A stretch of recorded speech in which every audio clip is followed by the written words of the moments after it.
Salut Camille, Salut Lucas. comment ça va?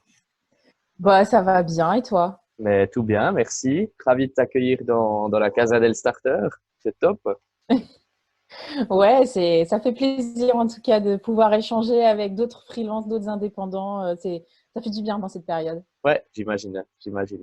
Bah, c'est cool. Moi, je te propose du coup pour les personnes qui ne te connaissent pas et puis qui sont en train de regarder cette vidéo de te présenter et de présenter aussi ton activité. Quel est ton business? Oui, eh bien, enchantée à tous ceux qui ne me connaissent pas et tous ceux qui me connaissent déjà un petit peu. Donc, je m'appelle Camille et moi, je suis indépendante depuis pas très longtemps au final, mais je suis entrepreneur depuis bien plus longtemps que ça. Aujourd'hui, je travaille spécifiquement pour des entreprises. Je travaille donc en B2B et j'accompagne les entreprises dans leur croissance. Donc, autant sur leur positionnement, savoir exactement comment ils se positionnent dans leur marché, les aider à définir leur offre de services ou de produits. Je les aide aussi à définir leur proposition de valeur et jusqu'au bout à acquérir de nouveaux clients par des stratégies de digital marketing et de growth hacking. Ok. Un mot un petit peu un gros mot. Ah ouais, pourquoi? On me demande souvent ah, mais c'est quoi le growth hacking? C'est un truc de pirate, c'est un truc pas bien. Et en fait, non, pas du tout. C'est pas parce qu'on entend le mot hack que ça veut dire qu'on est des méchants pirates. Hack, à la base, en anglais, ça veut dire détourner. Et le growth hacking, c'est le fait de prendre des chemins détournés pour générer de la croissance dans son activité ou dans l'activité de ses clients. Donc l'idée, c'est d'être curieux, malin et d'aller trouver des façons de contourner des problèmes pour aller générer de la croissance. Donc Ok. c'est pas forcément des choses illégales. C'est pas négatif. Ça peut être. C'est c'est pas sur le darknet. Pas forcément. C'est ça, c'est pas forcément le darknet. Et du coup, tu aurais un exemple de justement parce que c'est qu'aujourd'hui, on connaît un peu les chemins normaux, hein, on connaît un peu les sentiers, mais Ouais. quand on sort des sentiers battus, par exemple, on peut se retrouver dans quel type de situation? Ben, une façon très, entre guillemets, facile de comprendre, ça va être pour un freelance, puisque l'idée, c'est de parler un peu freelance, par exemple, pour quelqu'un qui est déjà bien présent sur LinkedIn, etc., et qui peut travailler sa posture d'expert, ce qu'il publie, etc. Donc ça, c'est ce qu'on appelle une démarche d'inbound marketing. Et pour complémenter ça, on peut mettre en place des actions de outbound marketing, c'est-à-dire d'aller chercher des clients. Et une façon très simple de le faire en growth hacking, ça va être d'utiliser des petits outils qui sont des extensions Chrome, par exemple, que vous allez installer sur votre navigateur, qui vont vous permettre de trouver automatiquement les adresses email de vos contacts sur LinkedIn, qui peuvent être des prospects. Et c'est une des premières actions très simples de growth hacking que je recommande en général aux indépendants. C'est installer une de ces extensions. Il y en a plein, hein. Il y a snuff.io, GetProspect, GetEmail, qui ont tous des plans gratuits qui vous permettent de trouver de 50 à 100 emails par mois. Et c'est une bonne façon d'aller directement contacter vos prospects et de rentrer en contact avec eux. Ok, excellent. Et du coup, alors quel est aujourd'hui par rapport à la situation, ton ressenti par rapport à la crise? Est-ce que tu as dû faire des adaptations par rapport à ton business ou au contraire, bah, c'est pas, peut-être pas forcément impacté? Comment est-ce que ça se passe aujourd'hui pour toi? De mon côté, en fait, comme ça faisait pas très très longtemps moi que j'étais lancée en tant qu'indépendante, je n'avais que des contrats non récurrents, que des missions uniques, on va dire. Donc, ça a été pas si dur au mois de mars, puisque comme la plupart des indépendants, j'avais des contrats qui étaient en cours, qui se sont donc terminés. Donc ça n'a pas été spécialement un souci. C'est plutôt le mois d'avril qui a été et qui est compliqué. Mais par contre, j'ai beaucoup de chance. Là, j'ai beaucoup de contrats qui sont en train de s'aligner. Donc, pour le mois de mai, j'aurai absolument aucun souci. J'ai une petite bulle d'air, en fait, par rapport à mon funnel de vente. Ça a été un peu compliqué, mais je pense que c'est en fait ce qui est arrivé dans beaucoup d'activités pour les indépendants. Il y a eu une perte de prospects, une perte d'activité qui aujourd'hui, pour moi, est en train de reprendre. Et j'ai l'impression aussi que pour la plupart des indépendants, c'est en train de reprendre. Avec la perspective du déconfinement, les entreprises sont en train de se réveiller en fait. Mhm. Mais du coup, Donc voilà. c'est qu'on remarque, moi j'ai remarqué avec les personnes que j'ai interviewées ou même autour de moi, on remarque quand même Mm. clairement que les personnes, les indépendants qui ont des activités un peu nouvelles, on va dire, sur Mm. la nouvelle technologie ou sur du marketing, Ouais. souffrent quand même moins que des personnes qui ont justement des activités un peu old school et puis qui justement ont aucune digitalisation, ce genre de choses. Mm. Donc l'importance de la Ouais. digitalisation, elle est quand même conséquente. C'est sûr. Moi, du coup, je travaillais déjà exclusivement sur mon ordinateur en télétravail, entre guillemets. Alors bon, je passais un peu plus de temps dans les cafés. Aujourd'hui, j'en passe moins. Mais en soi, j'étais déjà en télétravail. Donc en fait, je trouve que j'ai la sensation que les entreprises aujourd'hui se rendent compte de l'importance et l'intérêt d'avoir des ressources humaines qui sont capables de travailler en télétravail et se tournent plus vers les indépendants puisque c'est des gens qui sont déjà outillés, qui savent déjà très bien collaborer à distance avec des outils comme Slack, des outils de visio, et donc du coup qui sont plus opérationnels aujourd'hui pour reprendre très rapidement les choses, quoi. Ce qui est potentiellement une bonne chose pour l'avenir. J'espère que ça va être une tendance qu'on va voir grandir par la suite et que le télétravail va plus s'inscrire et que du coup les indépendants vont avoir un, un angle assez intéressant là, à amener sur le marché du travail. Ouais. Mhm. Ok, ouais, J'espère. ouais, bah, on l'espère, les leçons qui vont être tirées de ces différentes crises, ça c'est clair. En parlant de crise, je prends le mot en anglais, crisis. Donc, je sais que tu as participé à Hack the Crisis. Qu'est-ce que c'est Oui. exactement? Qu'est-ce que c'était que Hack the Crisis? C'était un hackathon. Alors pour ceux qui ne sont pas forcément habitués au terme hackathon, ce sont des événements pendant lesquels on hack décidément. J'ai fait beaucoup de hacks. T'as un problème avec le hacking, L'idée, hein? c'est ça. Non, mais l'idée, c'est, alors, en général, pendant un week-end, parfois pendant une journée, mais en général, voilà, le format, c'est plutôt un week-end. Pendant un week-end, on met des gens ensemble à travailler sur une équipe.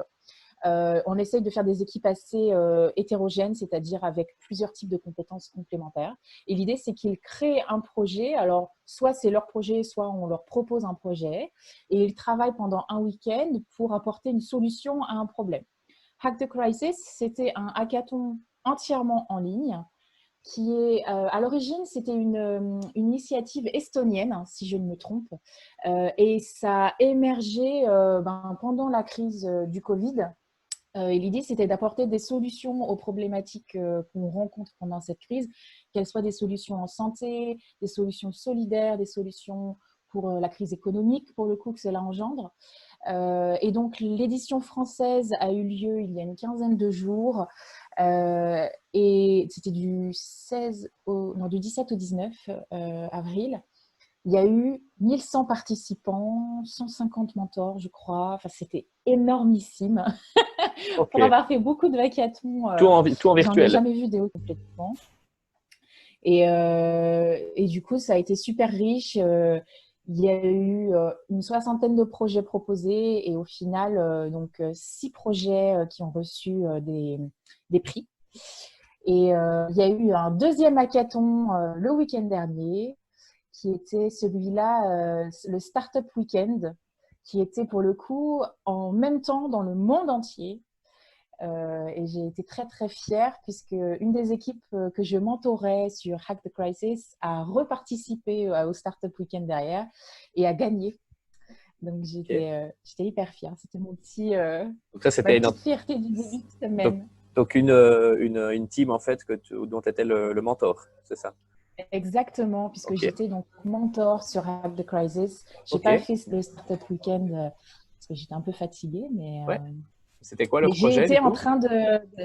Ah, alors c'était un projet en santé. Il travaillait à imaginer un outil en SaaS pour permettre aux hôpitaux de gérer et de générer automatiquement des plannings. Il faut savoir qu'aujourd'hui, les plannings des personnels soignants sont souvent gérés à la main.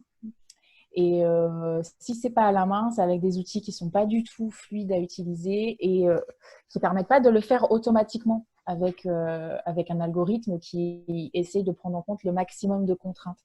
Et ça fait perdre un temps fou, en fait. Il y a des cadres soignants qui passent leur temps à faire des plannings. Ce sont des cadres qui font des plannings. Et du coup, c'était une solution qui était proposée par cette équipe. Et il faut savoir que c'était que des étudiants. Ok, d'accord. Et ils étaient super balèzes. Ok. J'étais hyper fière que ce soit que des étudiants. J'aime bien montrer que justement, les étudiants sont pleins de bonnes idées, plein de Ressources. professionnalisme, qu'ils ont beaucoup, beaucoup, beaucoup à apporter. Moi, je fais partie des gens qui adorent mentorer des jeunes et les pousser à faire des choses superbes. Génération Y, génération Z, comme on Exactement. les appelle. Et puis, du coup, qu'est-ce qu'ils gagnent? Ils gagnent un prix, Alors, ils je gagnent de sais l'argent plus, pour lancer leur sur Hack business? the Crisis, ouais, sur Hack the Crisis, le projet gagnant a gagné un accompagnement avec un incubateur. Ok, Et il y avait plein de sous-prix, je ne sais plus exactement le détail, mais en général, il y a souvent un accompagnement pour pousser le projet. En fait, l'idée, c'est pas seulement de faire émerger des projets, de faire travailler les gens ensemble pour pousser des méthodologies d'entrepreneuriat, c'est aussi, ben là, d'autant plus avec ces deux hackathons-là, c'était vraiment de faire émerger des solutions viables, quoi. Euh, il y a eu des applis pour aider les commerçants à générer du revenu et tout ça. Enfin, il y a plein de solutions qui, je pense, vont se transformer dans le réel. Et c'est assez enthousiasmant. C'est ça que j'adore dans les hackathons. ok, excellent, En plus de intéressant. l'esprit humain, ouais, de faire travailler tous ces gens ensemble, c'est hyper riche. Ouais. On y gagne toujours. Au niveau communication, c'était pas trop compliqué, tout par vidéoconférence, téléphone et autres, ça roule. Oui, ça allait. En fait, on travaillait pas mal sur le Discord, comme j'expliquais. Et puis ensuite, on faisait des points en vidéo avec les équipes. Moi, j'avais en tout 3 équipes. Euh, Ça allait. Après, bon, comme pour tout le monde, on a toujours des petits soucis de vidéo en ce moment. C'est pas toujours top top, hein, la bande passante. Surtout quand on n'est pas à Paris. Mais non, non, c'était très correct et ça marchait très bien. Ok, On trouve toujours une solution. excellent. Du coup, toi, ça fait, donc, comme tu l'as dit, depuis peu que tu t'étais lancé, etc. Donc, on va dire que Ouais. pour beaucoup de personnes, c'est un gros objectif de vie, hein, de devenir indépendant. Est-ce qu'aujourd'hui, c'est encore un plus gros objectif? C'est quoi ton gros objectif encore qui te reste à accomplir ou au contraire, voilà, tu es indépendante et puis tu atteins le sommet de la pyramide? Non. En fait, pour moi, être indépendante, c'était pas une fin en soi. Euh, et en fait, l'entrepreneuriat, ça n'a jamais été une fin en soi, en ce qui me concerne, hein, personnellement. J'ai monté ma première entreprise quand j'avais 25 ans et c'était un peu par hasard. J'ai fini par avoir 13 salariés, gagner des prix européens. Enfin, c'était un peu tout par hasard et du travail aussi, mais ça m'est un peu tombé dessus. Et en fait, pour moi, être indépendant de manière générale, ça a toujours été un moyen de pouvoir faire ce que j'avais envie, plus qu'une fin en soi. Là, voilà, depuis un an, j'avais envie de continuer à accompagner des entreprises dans leur croissance et d'avoir la possibilité de travailler avec plusieurs entreprises en même temps, de toucher plusieurs secteurs différents avec des problématiques différentes et d'avoir cette flexibilité aussi de pouvoir, quand j'en ai envie, me former sur différents sujets. J'ai besoin de me former constamment. J'ai besoin d'acquérir de la connaissance pour mon propre plaisir. Hein. et aussi pour être meilleure dans ce que je fais. Et j'ai aussi envie de pouvoir faire des événements quand j'en ai envie sur Nantes, puisque j'habite à Nantes, rencontrer d'autres indépendants, participer à des meet-up, etc. Et la seule façon de pouvoir faire tout ça comme j'en ai envie, c'était d'être indépendante. Donc, c'est plutôt un moyen d'arriver à cette indépendance que j'avais besoin. Donc, pour moi, en termes d'objectifs de carrière, pour le moment, le but, c'est de stabiliser cette activité-là, de prouver que je peux y arriver. Et puis, en fait, je navigue un peu avec le flow. Je vois un peu venir les choses, les projets, les opportunités. Pour l'instant, je me plais bien. Je suis un peu ce qui tombe et on verra. Peut-être qu'un jour, je remonterai une entreprise si j'ai la bonne idée, la bonne opportunité, les bonnes personnes, la bonne rencontre. Je me ferme aucune porte, en fait. Ça dépendra. Ok, parfait. Et puis du coup, Être heureuse, c'est l'objectif. c'est le, c'est- ouais, comme beaucoup de monde, je crois. Et puis, du coup, bah, on va dire que j'ai une entreprise aujourd'hui. Je viens voir Camille. Comment ça se passe? Comment est-ce que tu aides les entreprises et puis les personnes à progresser? C'est via du personal branding, ce genre de choses. Enfin, c'est vraiment, ça doit Alors, être en très très varié en général, fait. oui, ça, en fait, ce qui est chouette et ce que j'apprécie aussi dans mon activité d'indépendante, c'est que je ne suis pas enfermée dans une solution. Euh, et mon but vraiment, c'est d'aider les entreprises dans leur croissance. Donc en général, quand je rentre en contact avec une entreprise et qu'on me demande de les aider sur une problématique, en général, on passe une grande partie de la rencontre à discuter pour que je comprenne un peu mieux leurs problématiques. Euh, et en général, je leur dis, en fait, votre problème, c'est pas ça. Ça arrive 2 fois sur 3. Je leur dis, OK, en fait, votre problème, c'est pas l'acquisition. C'est pas qu'il faut que je mette en place des processus assez violents pour aller chercher en masse des nouveaux prospects, des nouveaux leads. En fait, votre problématique, elle est en amont. Votre proposition de valeur n'est pas assez claire, par exemple. Ou votre positionnement marché est pour moi vraiment pas assez fort. Il faut que vous travailliez sur une offre qui soit low cost ou une offre qui soit vraiment en concurrence avec un concurrent, etc. Le positionnement n'est pas clair, la proposition de valeur n'est pas claire, votre offre de service n'est pas claire, des fois elles ne sont pas assez définies. Et en général, quand on me dit j'ai un problème d'acquisition, je leur dis non, en fait, le problème, c'est pas l'acquisition, c'est avant. Donc, ça arrive aussi que ce soit vraiment l'acquisition, hein, mais je n'aime pas, comment dire, travailler sur l'acquisition si les bases ne sont pas claires, en fait. Si vraiment je suis persuadée que le problème est plus profond, je préfère même ne pas aider le client sur l'acquisition qui potentiellement pourrait me rapporter plus, mais les aider sur des phases amont qui sont pour moi plus importantes pour pouvoir les aider à générer une croissance plus stable pour la suite. Ce qui est pour moi le plus important. C'est vraiment mon mantra, c'est aider les entreprises à avoir du succès sur la longueur et à tenir sur la longueur. Donc, si le problème est plus profond, je vais m'attaquer au problème en profondeur.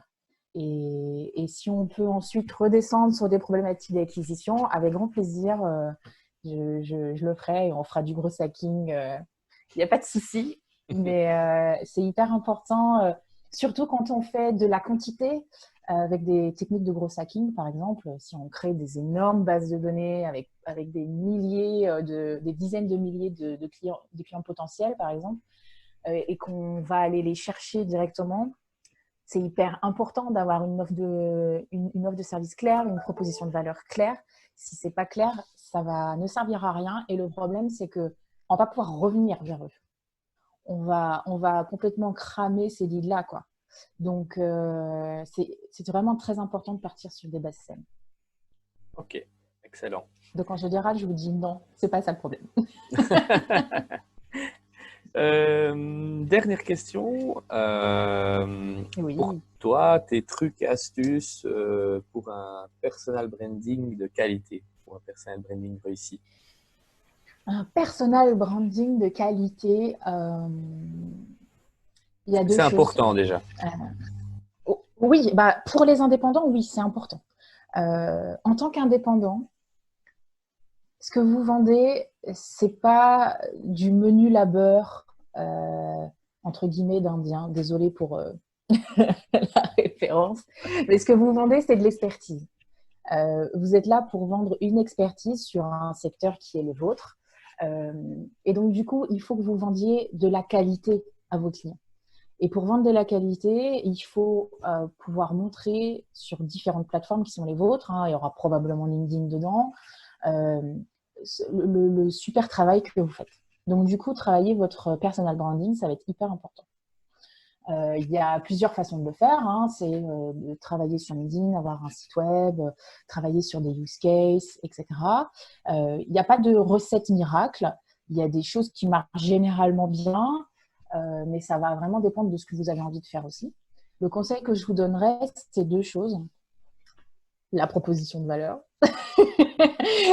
Toujours, toujours, toujours, toujours. C'est-à-dire, vous aidez qui à faire quoi, en utilisant quoi comme méthodologie, comme outil, comme process.